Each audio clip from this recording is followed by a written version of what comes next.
Good afternoon, and welcome to another Research in Action brought to you by the Division of Research at Florida Atlantic University. Welcome to this week's presentation. Many of you may know somebody or have loved ones, just like myself, who suffer from Alzheimer's and dementia. And it has been a very big enigma what causes Alzheimer's, and we're still not there where we actually understand what specifically causes this disease and how we can help those who are afflicted by it. It is therefore my great pleasure to introduce today's speaker, Dr. Qi Zhang. Dr. Zhang is an assistant professor in our Brain Institute at FAU and also an assistant professor in the College of Medicine. And his specialty is just that, what causes Alzheimer's. And with that, I'm going to turn it over to today's presenter, Dr. Zhang.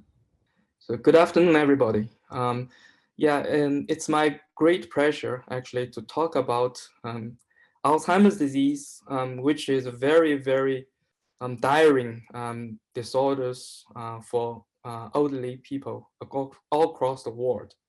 And as the global population ages, this aging-related dementia is only getting worse, not better.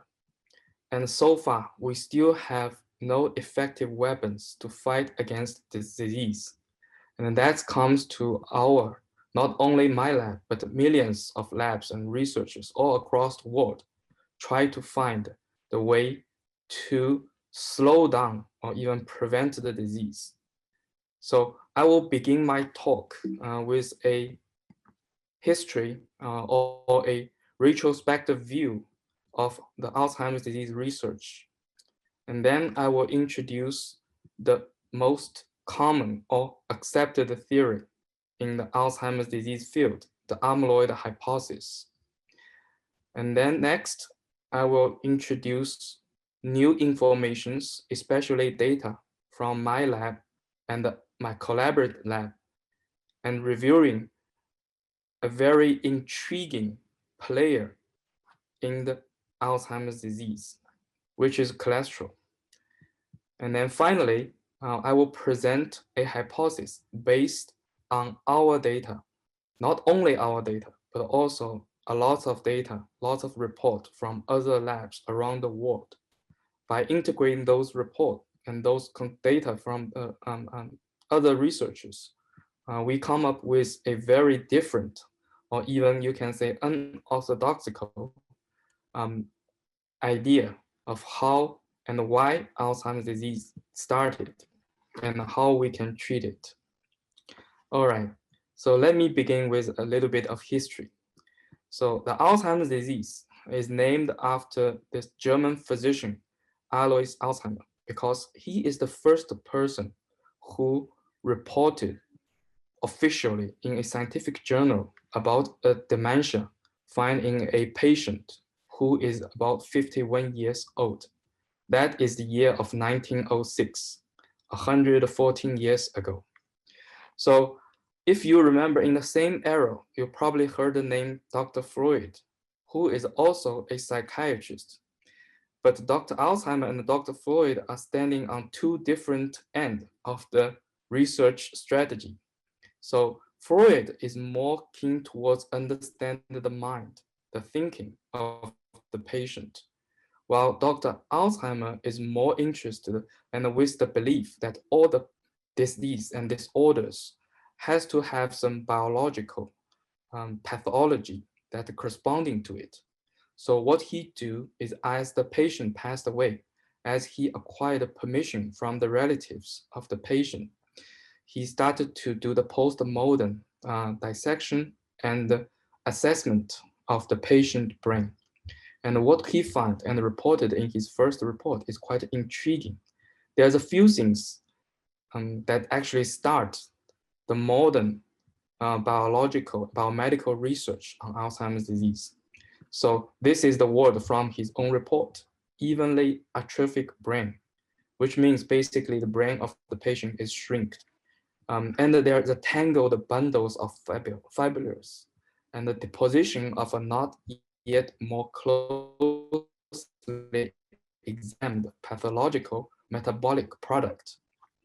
So as year passed and as the technology advanced, so people started to re-examine many patient post-modern tissues.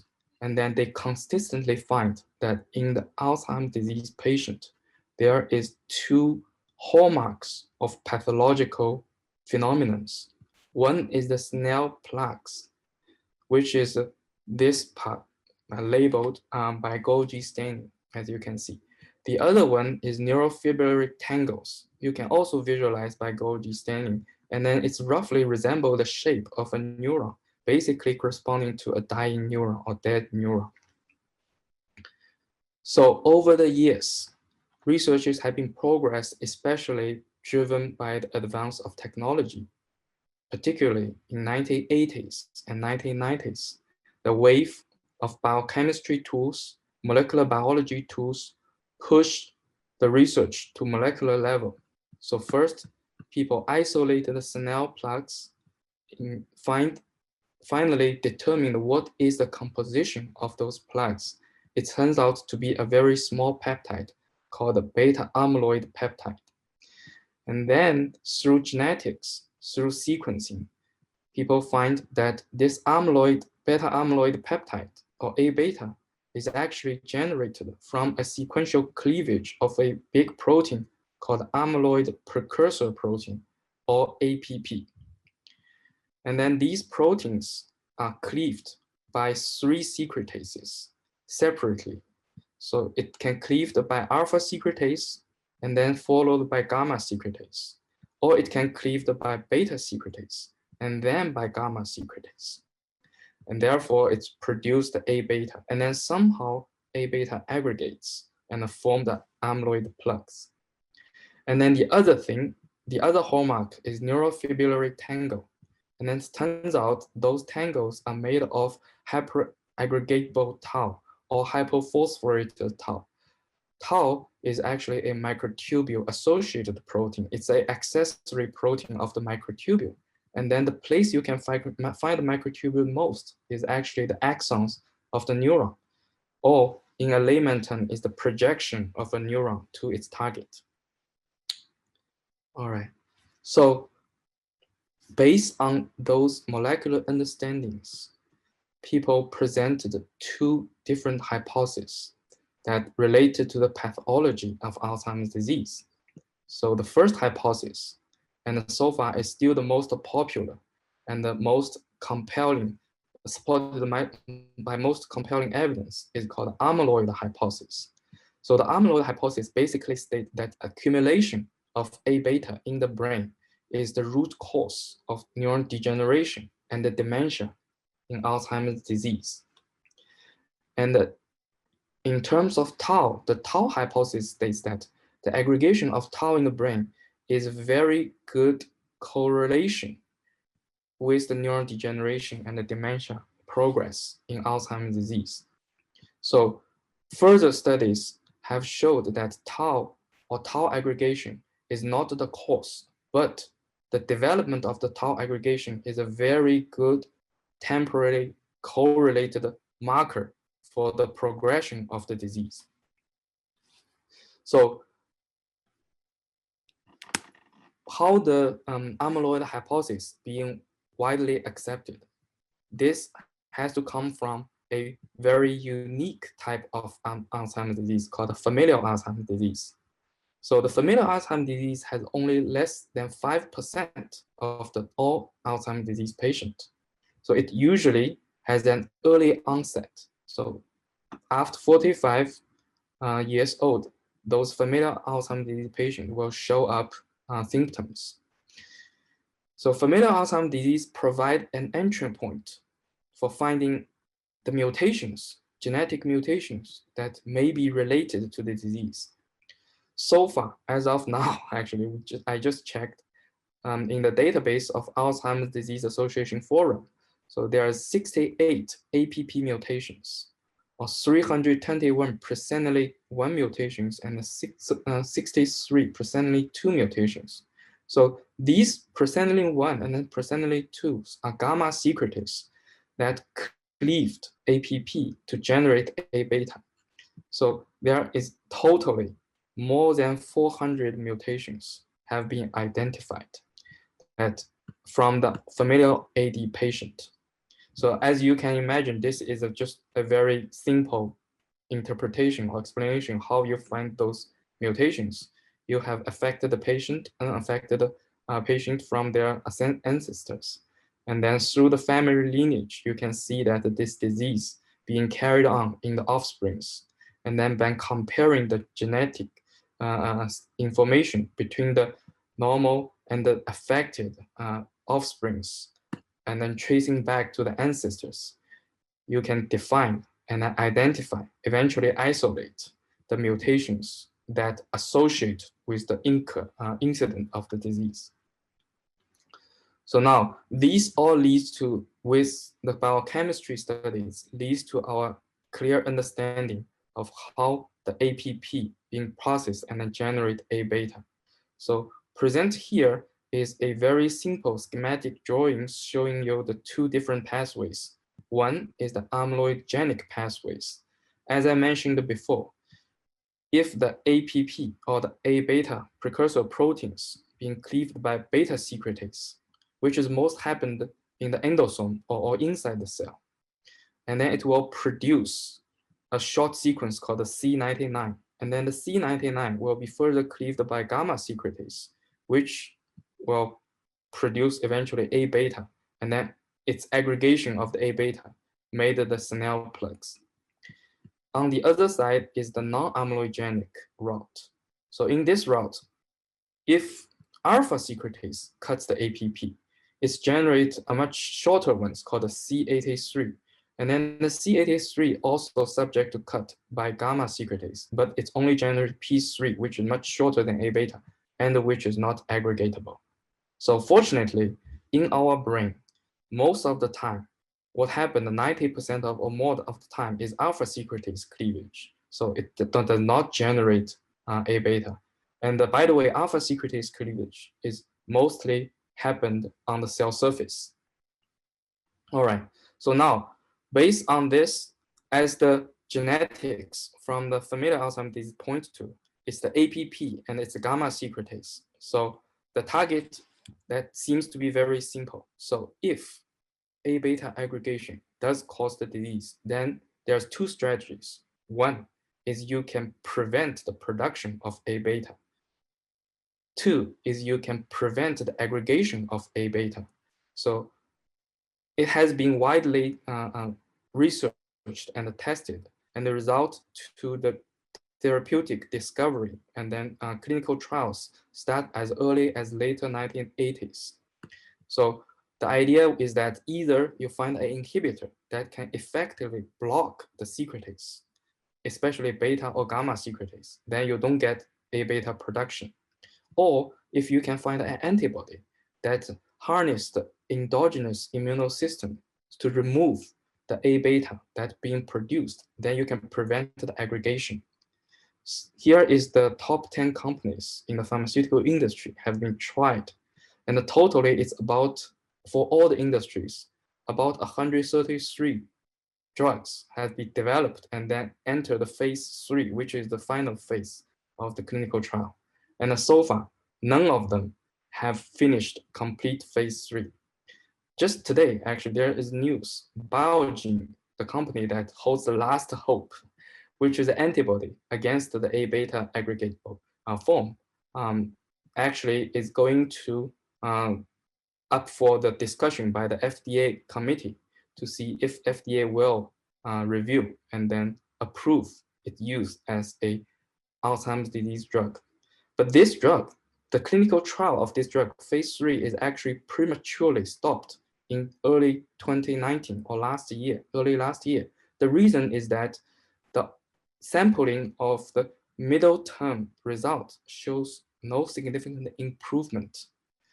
So after they halted the trial, they collected all the data across the globe, and then they analyzed. They find that only in the high dose, it seems that it can prevent the development of Alzheimer's disease in very early or high-risk AD patient, not the middle term or a later term patient.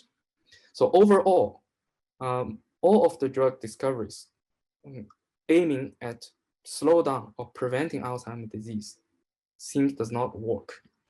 So that actually, as early as 2015,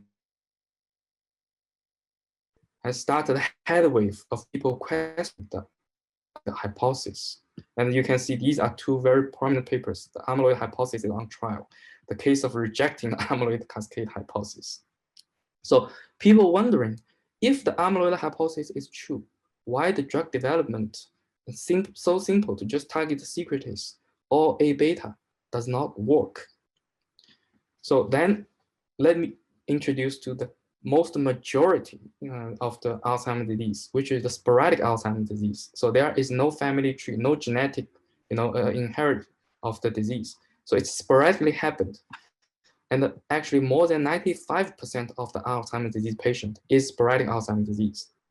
And it usually has a later onset, or normally 65 years or older, then you will get into the phase of getting Alzheimer's disease. So genome-wide association study identified dozens of genetic risk factors, which I will tell you a little more later. However, none of them are related to APP or presenilin, which is the gamma secretase catalytic unit. So if you remember, APP mutations and presenilin mutations has been vindicated in familial Alzheimer's disease patient, but seems they are not related in sporadic Alzheimer's disease. So in this case, what you have for the genome-wide association study, or GWAS, is that you collect hundreds, thousands, or even tens of thousands patient cases, and then you find the matching, aging matching, sex matching, condition matching, body weight. What you do is harness the power of genome sequencing or genetic profiling, and then to study all the genes from the cases and from the controls, and then identify which genes or which isoform of the genes has the higher association rate with the patient than the control. In other words, it's a risk association. That's why we call it identify the things are genetic risk factors. So now, by looking at the genetics of the sporadic and familial Alzheimer's disease, you will be amazed that they seem to be totally different stories. So the mutations found in familial Alzheimer's disease, as I mentioned before, there's a lot in APP and even more in the presenting of gamma secretase, and there's nothing happened found in this protein called APOE. While as the genetic risk factors in sporadic Alzheimer's disease, and it turns out that the most predominant ones are APOE4. And I'll tell you more about APOE4 later, but basically APOE4 is a carrier for cholesterol. And also, among those dozens of risk factors, you can find they are either related to the cholesterol metabolisms or the membrane trafficking or cell membrane transportation. And then also some of them are related to the immune response. People believe is that because of the accumulation of A beta and tau that triggers the immune response of the tissue itself. And then cells like microglial cells in the brain, immune cells in the brain, actually start to respond trying to mitigate those aggregates. And then if you have defects in the microglial cells in the immune response, then it's very possible that it can make things worse. So that's the third category. And then unfortunately, there is no fourth category. There is no risk factors identified so far associated with APP secretase or APP cleavage. And in fact, as I said, APOE4, the most predominant ones, you can find it in every single GWAS studies of the AD. So it's kind of become a gold standard. If you do a GWAS for AD, if you don't find the APOE4, which means that your GWAS is not successful, you do something wrong, okay? So overall, the genetic information from the studies of patients tells us that sporadic Alzheimer's disease or majority of Alzheimer's disease seems to be totally different in genetics from the familial Alzheimer's disease. So what exactly happened? So now, what exactly happened? First, let me switch the gear and then introduce you about the cholesterol, which we think may hold key. So what is cholesterol? You probably heard about a lot about cholesterol. And then if I mention the cholesterol to anybody, the first thing is heart disease, heart attack. Why?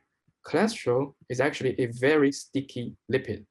It's so-called quote-by-quote sticky is because the cholesterol is a planar molecules with a short tails, and then it can insert into the membranes. It actually only found in eukaryotic cells. It's predominantly presented in eukaryotic cell membranes. So what it does is that when they presented in the membranes, they fill the gaps between the phospholipids or other lipids made the membranes, and then make the membranes more rigid or more tight. As such, as you can imagine, it increased the rigidity or the integrity of the membranes. So cholesterol is actually required by all the cells because 80% of the cholesterol in every cell is actually in the cell surface membranes. It helps to build this wall wrapped around the cell to protect the cell. And why it's only eukaryotic cells? One guess will be in prokaryotic cells, they have cell walls. They don't need a rigid membrane. While as in eukaryotic cells, they don't have cell walls. So they require more rigid membranes. So therefore, that makes cholesterol comes in. Cholesterol is also crucial for membrane structures, organizations, and functions. A lot of receptors resides on the cell surface membranes are actually require cholesterol to help them function. So if you have anything wrong with the cholesterol in the cell membranes, you will have a very profound effect in all aspects, almost all aspects of the cell. So now, what is cholesterol unique to the brains? So your brain, you need cholesterol. Why?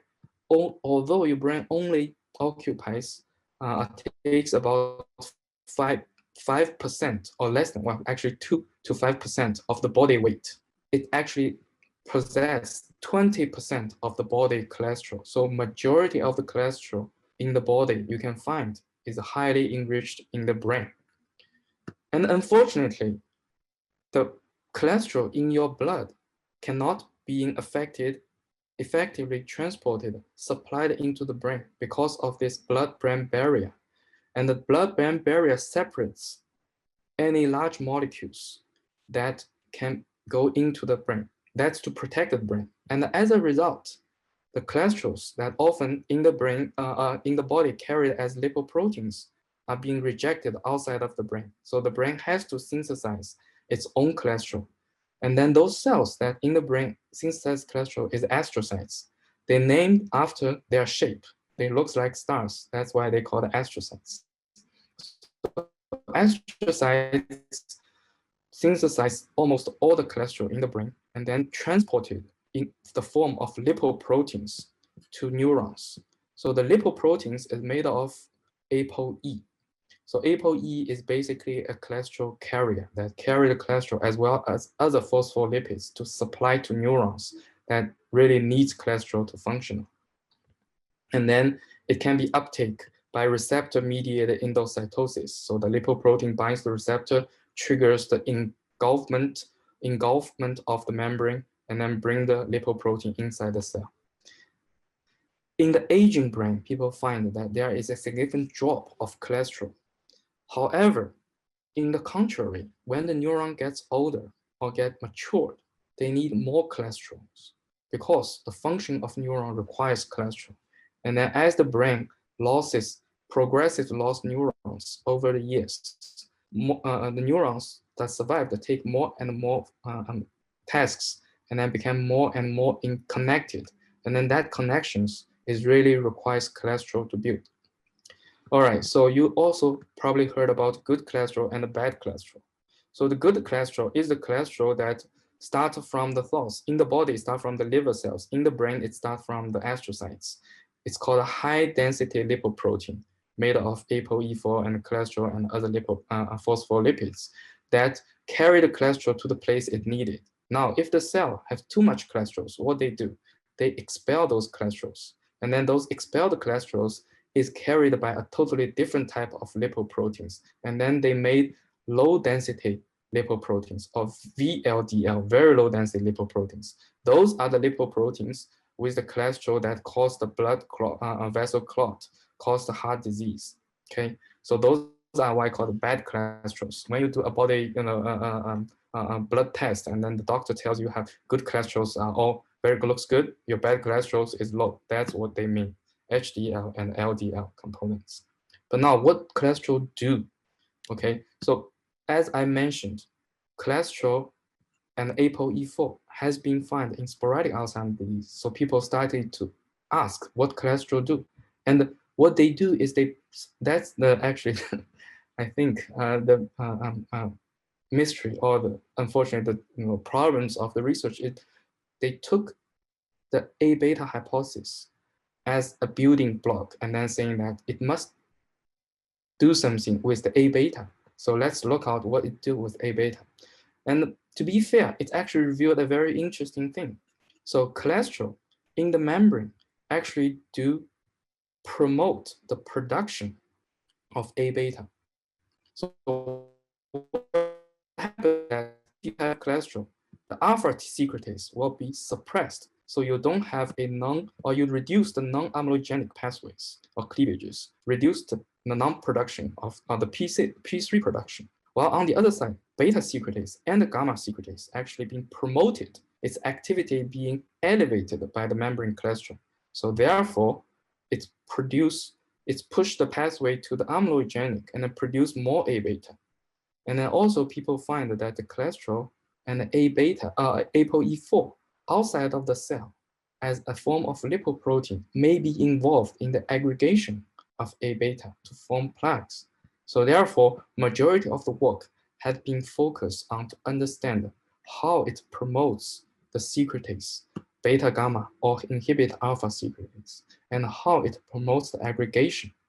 And then there also comes the research trying to see if lowering cholesterols will help to improve the Alzheimer's disease progression or to prevent the occurrence of Alzheimer's disease. And unfortunately, such studies has been terminated in the early 2010s, or almost 10 years ago, because people find that instead of improve the disease patient, the administration of statins, which is the cholesterol lowering drugs, actually makes things worse. All right, so now let's looking back and then see why neuron needs cholesterols. Other than the neuron needs cholesterols to form myelin shields, which is formed by oligodendrocytes that insulate the neurons processes, which is like electronic wires, right, passing the neuronal pulse. The neurons also has a high demand of cholesterols in the place called the synapse. So synapse is basically the contacting point between neurons, and then also the information exchange node. So when neuron A receives information input, generate a neural impulse, it's passing this impulse through axons to reach their terminals called presynaptic terminals or axon terminals. In those terminals, there's packages of neurotransmitters or signal molecules that wait for the signal to release. So when the signal comes, those vesicles that packing with the neurotransmitter release, and then those released neurotransmitters activate the receptors on the downstream neurons and then passing the information to the downstream neurons. So this is a quite a complex processes. The reason to have those complex processes, scientists guess, is that because it's offered a multiple steps to adjust the information processes. Basically, you have knobs to turn up, turn down, or modify the signal to build the memory. So synapse actually believes to be the biological building blocks for learning and memories. Anyway, so in the presynaptic terminals, those vesicles called the synaptic vesicles actually actively release called exocytosis and then retrieve called endocytosis. And the synapse needs cholesterol to function, and especially so for those synaptic vesicles, they have the highest cholesterol concentration you can find in the cell. Their membrane have 40% of the cholesterols, while as the cell surface membrane only have about 25% of the cholesterols. And the intracellular membranes, other than synaptic vesicles, has even less, in single-digit percent. So cholesterol is required to support the exo and endocytosis, or the release and the recycle of those vesicles.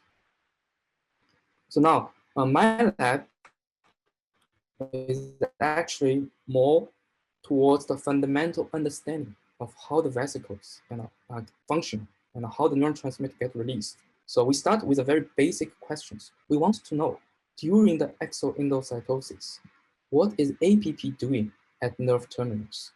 Because people have shown that APP is abundantly concentrated or enriched in the nerve terminals. And also, people have shown that APP's movement, trafficking, or cleavage seems to correlate to neuronal activity.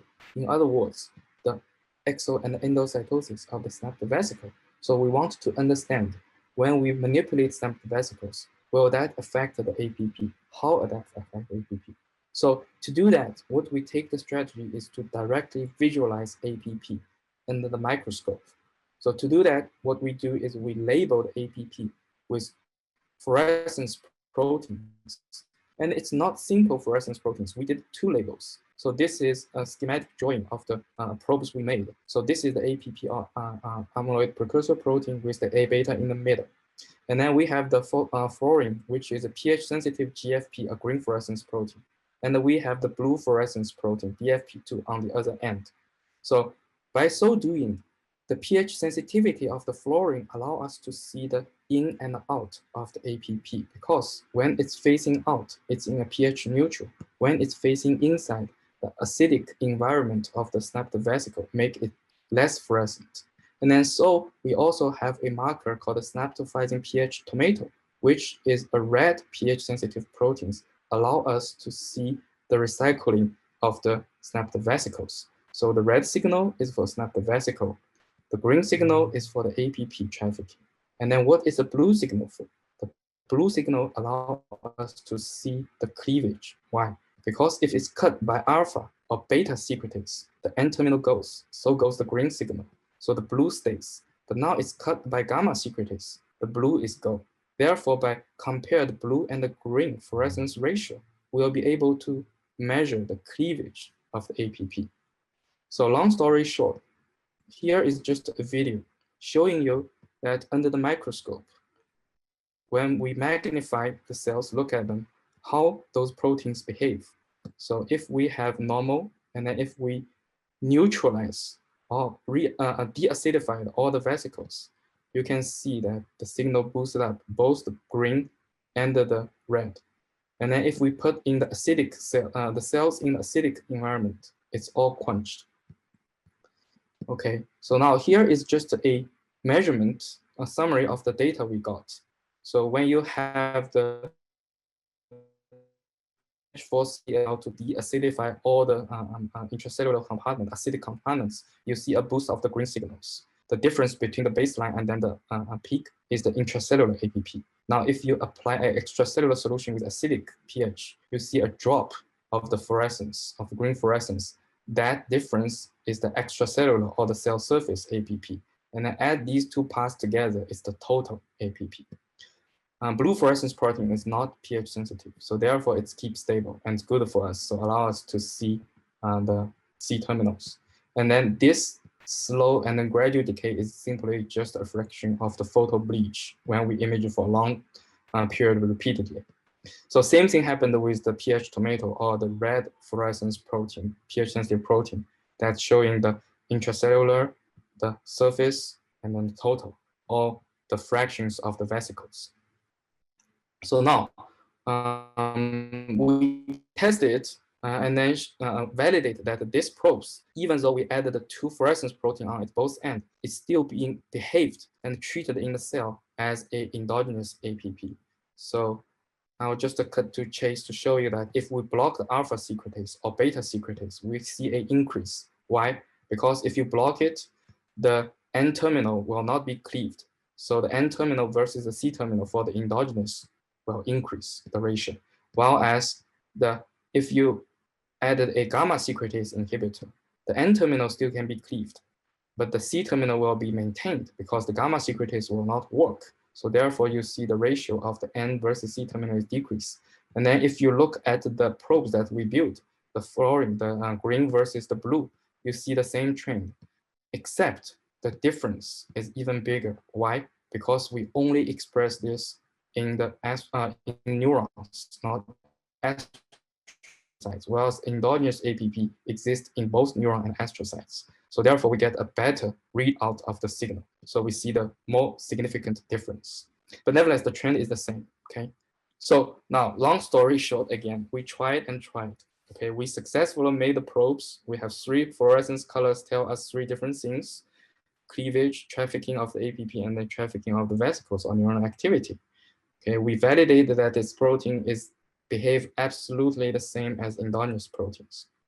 However, we did not see any activity associated to the APP change, meaning there is no change of APP trafficking, APP turnover, APP cleavage related to neuronal activity, at least in our systems with the measurement we have.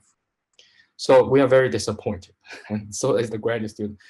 The question then pounding us is, what exactly is APP doing inside the nerve terminals? So now, a very interesting phenomenon comes up. Or when we looked at it, when we tested, we said, let's just try to see if we can see the APP changed when we remove the cholesterols, just like we play with the secretase inhibitors. So M-beta-CD, methyl beta cyclodextron, is a scavenge for membrane cholesterols. When you apply those onto cells, it can remove the cell membrane cholesterols. Okay, so what happened is that if you remove or reduce the cell membrane cholesterol by M-beta-CD, the treatment we titrated such that it only removed 10% of the cell surface cholesterols. What we find, first of all, it's a dramatic decrease of total APP. Why? Because it's remove or reduce cholesterols in the cell membrane activates alpha secretase, and alpha secretase responding to majority of the APP cleavage. So therefore, you see the activation of alpha secretase cause the reduction of the total APP. Now, BFP2 does not change because BFP2 is after the alpha secretase, right? And the BFP2 is cleave the C terminal, showing the cleavage of the C terminal. That's not really affected because gamma secretase cleavage is intracellular, not on the cell surface. Okay, but now when you look at the total versus the N terminal versus the C terminal, or the pH fluorine total versus the BFP2, okay, in our probe, which reflect the cleavage of the, what we see is actually a dramatic decrease. That's weird because, as I told you, the gamma secretase, alpha secretase cleavage is happen on the cell surface. And if that's the case, then, so here is the total versus BFP2, we see a reduction showing the cleavage activation of the alpha secretase. But now if you look at the surface versus the total, or the surface fraction of the APP versus the total, the surface fraction is actually increased relatively. Why? Why that's surprising? Because the inhibition of the alpha secretase or gamma secretase will cause this. But the cholesterol removal majority promotes the alpha secretase, which is cleavage APP on the cell surface. We were expecting a reduction of the surface APP fraction, but instead we see an increase. So that makes us very puzzled. So then we look at the literatures, and we find that in 2012, our collaborator, actually, Chuck Sanders at Vanderbilt, published a paper showing that Chuck's group is structural biology group. So they look at the structures of the C99, which is the cleavage product of the beta secretase. Or in general, you can treat this part as the same as the APP. They find that this fragment can actually bind to the cholesterol in the membrane. And that they defined the 6 amino acids that's required or important necessary for the binding of the cholesterol to the APP. Okay, so what we did is we, based on their information about amino acid residues, we made 2 mutations. One is 693, which is involved in the binding, and the second one is 708. What we find is that if we these 2 residues to without anything else, bindings, what do we find? That the surface APP increased. And In the same time, in the same increase of surface find by using a stain that in the cell surface membrane actually decreased. In other words, increase of cell surface and cell surface cholesterols when we introduce those mutations, unable to find cholesterols. And when I asked my graduate student to test what happened to the neurons, to the nerve terminals, when we further reduce the cholesterols, the graduate student come back and said, I cannot do the experiment. So why you can do the experiment? Well, I believe he's not lazy. So, and then it turns out that because the cell is not cooperating. So all the mutant expressing neurons after a day or two are all busted. Their synapses, as you can see, are all blobbed up. The increase of the fluorescence means that the inside of the cell, those contents supposed to be engulfed inside the cell is actually all busted onto the surface. Basically, the nerve terminals are exploded. So then comes to another line of research. So what we did is that we want to understand what exactly we're doing and then turn around in the nerve. I collaborated with chemists to make new probes that mimics the cholesterol signals that allow us to see the cholesterols. So long story short, we developed and then characterized a pH-sensitive cholesterol analog, a probe, that when the pH decrease, its fluorescence increase. When the pH fluorescence decrease, it is more fluorescent in the membrane than diffused in the solution. Okay, so now when we look at this in the same time, when we look at the snapped vesicle turnover by this pH tomato, as you can see, the pH tomato is correlated to the pH. So when the vesicle exocytosis after stimulation, it increased fluorescence. And the C2, the cholesterol dye, the pH sensitivity is inversed. So when the vesicle exocytosis decrease. But now when we look at the strong stimulation, a very prolonged strong stimulation, we see that actually cholesterol turnover is delayed after the vesicle turnover. And then here is just, again, a characterization or quantification of the cholesterols or the vesicles in the systems. So allow us to quantify the amount. And then the blue is another probes showing independently showing the recycling, the turnover of the snapped vesicles. So showing that we didn't, by apply the probes, we didn't disrupt the normal turnover or function of the synapse. Okay, now very intriguing what we find is that when you look at this cholesterol and then the APP turnover, they are almost like mirrors. Okay, so for the APP, again, it's correlated to the pH. So when the vesicle released, it's increased fluorescence. When the vesicle endocytosis or when the APP enter the cells, it's decreased.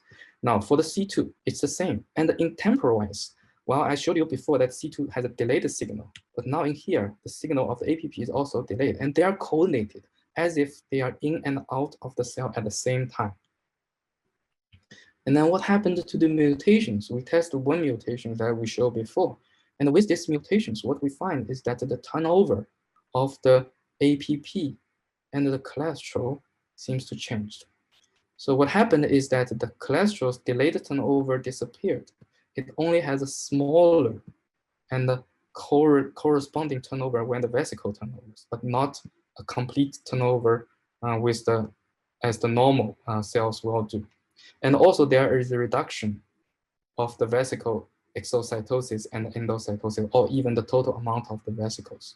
In other words, this mutation seems to disable or delay the cholesterol turnover, and also its effect somehow affected the effective amount of snapped vesicles. And when you look at those cells that express the mutations and then challenged by the M-beta CD or elevated activities, you see the same thing again. Those are the busted terminals when you have the reduction of cholesterol. And then same busted terminals you can see when you have a chronically elevated activity of neurons. And then what happened in the brain? So what we study, of course, we cannot study human patients, What we studied is the APP knockout or APP-null mouse. Those mice are transgenic mice that their APP protein is removed or disabled. And then what we find in those protein brains of the mice, 12 months old mice, compared to only 1 month old mice, same APP knockout mice, we see a significant appearance of the hypophosphorylated tau or aggregate taus, and also gliosis, which is a clear immunoresponse of the tissue damage due to the aggregation. Okay, so we basically seeing an increase of the tau aggregation, which I mentioned to you before is temporarily correlated to the progression of the Alzheimer's disease. Even more interesting is that we introduce the mutations that find in the familial Alzheimer's disease patient. And what we find is that those mutations, okay, exhibit a very striking inverse correlation, the correlation between the surface APP and the cholesterols. If the mutations does not affect the surface cholesterols, this is the control Y-type control, then it does not affect the APP surface APP. Now, if the mutations increase the surface APP, it actually decreased cholesterols in the cell surface membranes. And then it depends on the degrees of the APP that increase on the surface. It correlates a decreased cholesterols. And we don't see a significant correlation in terms of cleavage or production of A beta by those familial Alzheimer's disease mutations. So therefore, it leads us to a model. The model is that maybe APP is not the root cause, or at least not the direct suspect, a prime suspect of the disease. Maybe it is the cholesterol, especially the cholesterols at the nerve terminals that trigger the malfunction of the nerve terminals and then the breakdown of the nerve terminals and axons and eventually the neurons. This is also supported by widely available evidence that the initiation of the Alzheimer's disease in the neuron is a synaptic dysfunction and then axon atrophy or breakdown.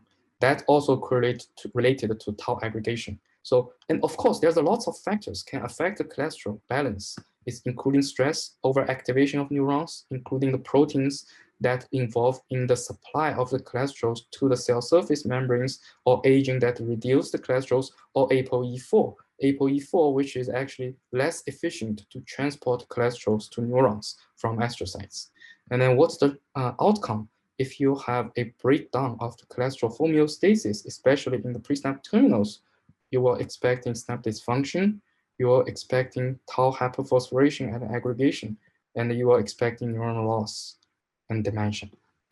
So again, here is only our hypothesis. It's based on our experiment carried out in a mouse. And what we are doing now is actually proceed with experiment doing on human neurons in the dish. Those neurons are derived from iPSCs, or induced pluripotent stem cells. We differentiate those stem cells to neurons so we can study APP cholesterols in human neurons. And we also introduce the APP mutation, etc., through virus into mouse, into normal wild-type mouse, and then to see what happened in those mouse, what happened to the cholesterols, what happened to the neurons in the brain of those mouse in vivo. Okay, as a summary, here is so the leading graduate student, Claire, who is already graduate and now doing a postdoc in UIC, University of Chicago. She, as I said, experienced a lot of failures, but eventually lead us to this route and to the model that cholesterol hypothesis that we present. And here is another graduate student together work with Claire. And our collaborator, Chuck Sanders, who is structural biologist, and then with his postdocs that provide us the mutations that we will be able to test. And also Dr. Mauchi Stolsky at chemistry department, an excellent chemist that synthesized the C2 and all the other cholesterol analogs and membrane lipid sensitive, pH sensitive probes that we are able to use to look at the cholesterol turnover and membrane turnover. And then our research has been continuously supported by National Institute of Health, especially their aging branch, and then Alzheimer's Association, and the Florida Department of Health and FAU. Great, thank you so much, Qi. I think if you've ever wondered how all the results are being created that go eventually into the clinic and in treatment of these diseases, I think you've gotten a really good snapshot on how somewhat tedious it actually can be to get any of these results that really then form the hypothesis that Dr. Zhang was presenting at the very end there, and that now has to still be validated. I invite you all to type your questions in the Q&A button at the bottom of your screen. We're going to try and in the last few minutes answer a few of these. Those questions that we do not get to, we will ask Dr. Zhang to answer offline, and then with a recording of this presentation will be put up on our website. Okay, so here's the first question. Can you talk more about the findings that statins made Alzheimer's disease progression worse? And what implication does that have for medical practice or clinical practice? Or is it too soon to tell that?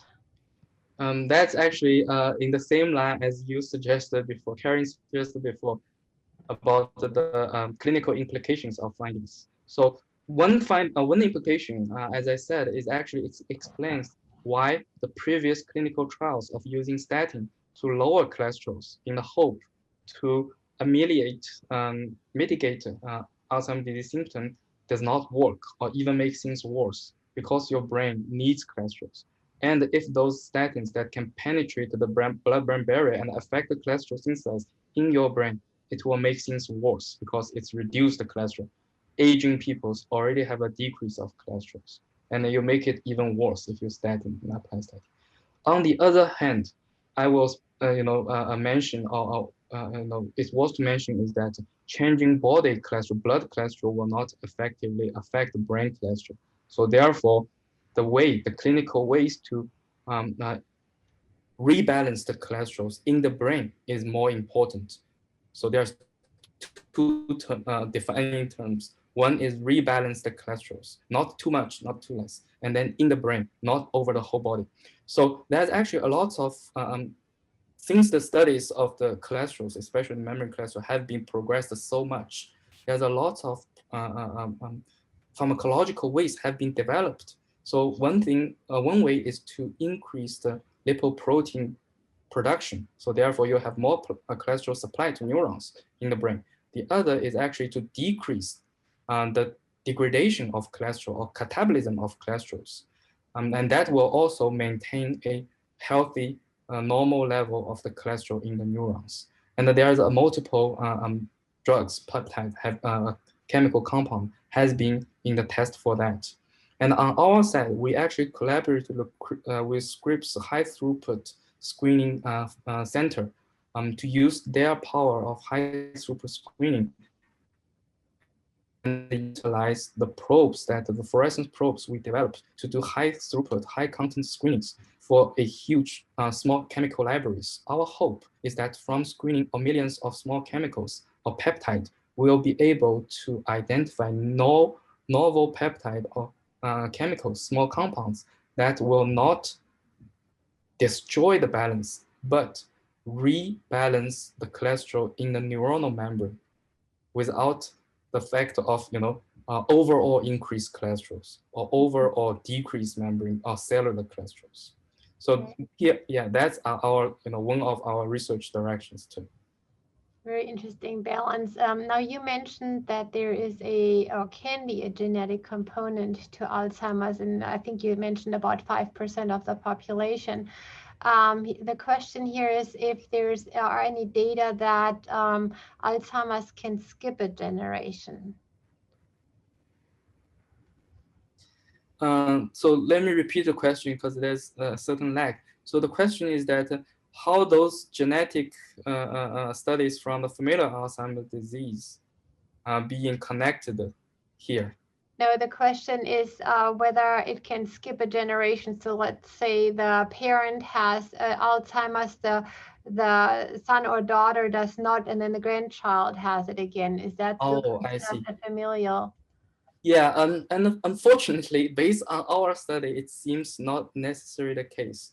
Because what we find is that the mutations we made is predominantly negative, which means that even if the cell, the neurons, has normal wild-type functional APP, when we introduce this mutation on top of that wild-type functional APP, it still causes the cholesterol imbalance. So therefore, it means that if you have 2 copies normally, right? Even if you have 1 copies, you're still at the risk of have a APP mutation affect the cholesterol balance. Right, right. Okay, unfortunately, we're out of time. We do have more questions for you, Dr. Zhang, so we will send those to you and have you answer those offline. We will put the answers to the questions together with a recording of this presentation on our website, which is FAU Research in Action. If you Google that, you will find the website. Thank you very much, Dr. Zhang. Very interesting work. We look forward to hearing more about your findings and what you find as you're moving into human cells.